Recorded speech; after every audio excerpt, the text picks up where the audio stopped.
নমস্কার। রম্য গল্পমালার সকল শ্রোতা বন্ধুদের জানাই স্বাগত।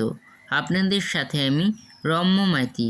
আজ পরিবেশন করছি জাতকের গল্প কালক ও ধর্মধ্বজ। গল্পের সূত্রকার পূর্বা সেনগুপ্ত, ছবি সুব্রত মাঝি, গল্প পাঠে আমি রম্য মাইতি।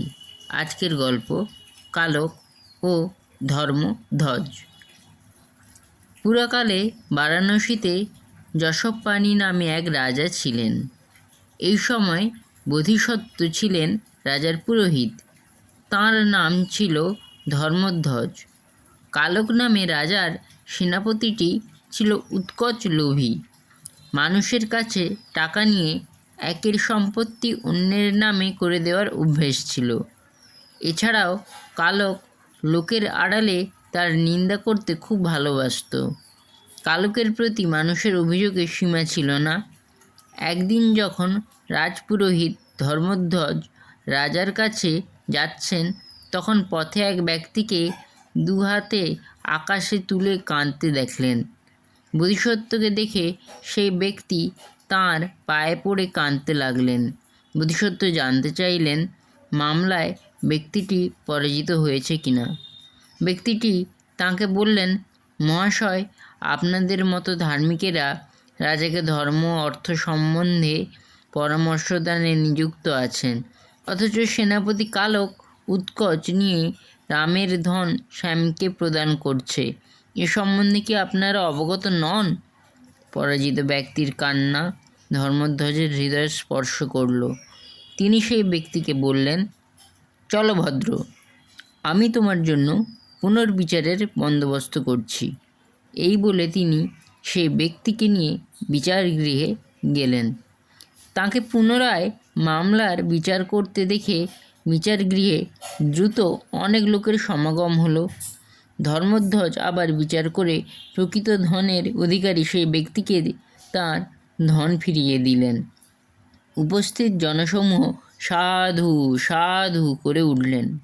এই সাধুকারের শব্দ এত জোরে হলো যে তা রাজার কানে গিয়ে পৌঁছল। তিনি অবাক হয়ে ভৃত্যদের জিজ্ঞাসা করলেন, এত কোলাহল কিসের? ভৃত্যরা জানালো, রাজন, রাজপুরোহিত ধর্মধ্বজ দুর্বিচারের প্রতি বিচার করেছেন, তাই লোকে তাঁকে সাধুকার দিচ্ছেন। রাজা এই কথা শুনে তুষ্ট হলেন এবং ধর্মধ্বজকে ডেকে প্রকৃত ঘটনা জানলেন। কালক সুবিচার করতে অক্ষম জেনে রাজা ধর্মধ্বজকে বললেন, কালকের পরিবর্তে এখন থেকে আপনি বিচার ব্যবস্থার পরিচালনা করুন, তাহলে আমারও প্রজাতির সাধুকার শুনে কর্ণের তৃপ্তি হবে, লোকেও স্বচ্ছন্দে থাকতে পারবে। বোধিসত্ত্বের এই ব্যাপারে অনিচ্ছা থাকলেও রাজার অনুরোধে তিনি রাজি হলেন। রাজার আদেশে বিচার কার্য ধর্মধ্বজের হাতে গিয়ে পড়ল। ফলে কালকের উপরি আয় একেবারে বন্ধ হয়ে গেল। সে মনে মনে ধর্মধ্বজের উপর বেজায় চটে রইল। তার ক্ষতি করার জন্য ক্রমাগত সুযোগ খুঁজতে লাগলো। কিছুদিন পর রাজার কাছে একান্তে নিবেদন করল, হে রাজন, আপনি দেশের রাজা বটে, কিন্তু প্রজারা ভালোবাসে ধর্মধ্বজকে। প্রজাদের মনের রাজা সেই। রাজা প্রথমে কালকের কথায় বিশ্বাস স্থাপন করলেন না, কিন্তু কালক চতুর, সে বারংবার বলতে লাগলো, মহারাজ, ধর্মধ্বজ জনপ্রিয়তার জেরে যে কোনো সময় রাজধানী অধিকার করে নেবে। ধর্মধ্বজ যখন রাজগৃহের বিচারালয়ে প্রবেশ করবে, তখন জনস্রোত বাতায়ন দিয়ে একবার দেখবেন। রাজা একদিন তা দেখে সত্যিই অবাক হলেন।